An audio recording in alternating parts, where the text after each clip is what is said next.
Modern games often put massive amounts of effort into stunning visuals, complex characters, and intricate storylines to build emotion in our cold, cynical gamer hearts. But Thomas Was Alone doesn't do any of that, and yet it still achieves the same goal.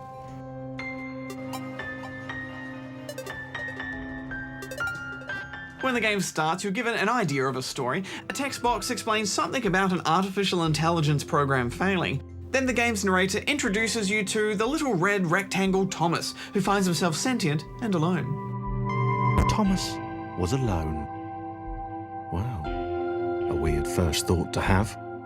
The nameless narrator is played brilliantly by Danny Wallace, who gamers will know better as the snarky scientist Sean from the Assassin's Creed series. This stuff, Desmond. Oh, this stuff is nothing special, really, this stuff. It's just the stuff that keeps our entire operation from falling apart, really. It requires a great deal of concentration to keep it all moving, so you'll forgive me if I don't have time to play meet and greet. Yeah, he's got a very Wheatley vibe from Portal 2, and I think it's mainly the accent and the dry observations. Spikes? That was new. Claire avoided them. She decided they were most likely her kryptonite. Not the rubbish red kryptonite either, the proper radioactive green stuff. But really, his performance can't be undersold. He turns what would just be a game about squares and platforming into something full of relatable and interesting characters. And oh, Hex, it just made me feel warm inside, kind of the way that Fez did when I first played that. Yeah, it's just beautiful, isn't it? As you progress, you'll meet more and more AIs in the system, and it soon turns into a great ragtag group of quadrilaterals. Mostly they either hate or distrust each other when they first meet. Chris stared at Thomas with pure hatred. He seemed so very happy at their situation. Only Chris could get to it. What would it do?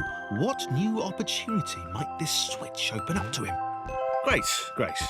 Another chance for Thomas to jump slightly higher than Chris. How fortunate. But soon become friends as they overcome challenges together. And each one has its own unique characteristic. For example, one can't jump very far, the other one acts as a bounce pad, and one can operate in a realm of anti-gravity. And they all have the personalities to match too. For example, the big blue cube Claire thinks she's a superhero because she can float. She'd need a cape. There was no getting around that. You couldn't be a superhero without a cape. While the purple rectangle Sarah has a superiority complex because only she can double jump. A single jump each? These were truly weak creatures. They possessed heart, though. The bouncy pink rectangle Laura has trust issues because people dislike her for her bounciness. She began to worry that he was just using her like all the others had. They'd all bounced too, and then they disappeared when her back was turned. And the orange cube Christopher, who develops a bit of a crush on Laura after bouncing on her for a bit. Was it too early to refer to Laura as his girlfriend? Only if I say it out loud, he told himself. Hex, I loved how these shapes all had such strong personalities, and I found myself imagining little conversations between them as I played. Yeah, and the gameplay seems to add a real sense of friendship and teamwork between them all as well. They'll create stairways and platforms to help those who can't jump very high, or use the cube as a boat to ferry her friends to safety. There were reasonably sized bodies of water to cross. Despite its title, this is a game about friends coming together, and underneath it all is a little message about finding our place in the world and how we're all different and have different strengths and weaknesses, but when we come together and work as a team, we can accomplish great things. James still felt weird, but he realised now they were a crew of weirdos who would all be down to 7 rectangles with very different relationships to gravity. Aww. I know it sounds cheesy, but this is genuinely a heartwarming game, and you get attached to the little personalities and their personal struggles. Thomas could have sworn the world was becoming more complicated. There is a great difficulty curve here, though. Things start off really basic, but gradually build into more complex levels, easing you in perfectly to its mix of platforming and puzzle solving. It's not hard though, and it's unlikely you'll be stumped for very long. And if your game gets wiped out, they'll usually just respawn by, so there's not much punishment. And the music fits perfectly as well. It's a wonderful blend of chiptunes, synth, strings, and guitars. It's simple, but I don't know, it's inspiring and it really sets the mood. Yeah, I was surprised how much I like this game. I found myself chuckling the whole way through, so I'm giving it 8.5 out of 10 rubber chickens. I really enjoyed it as well. It's 8.5 from me too. Thomas knew he'd never meet Nathan Fillion or a Transformer.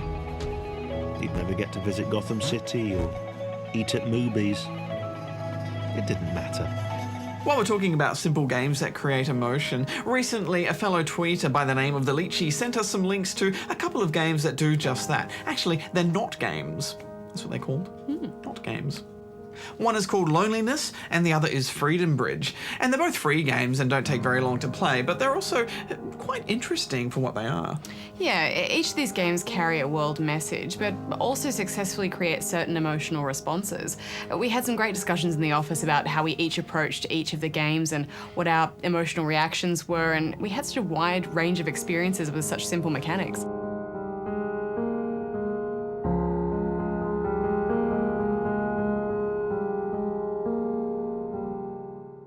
We'd love to know how you react to them, so if you just search for Loneliness Game or Freedom Bridge Game, they'll come up. We'll put up some links as well, and please let us know.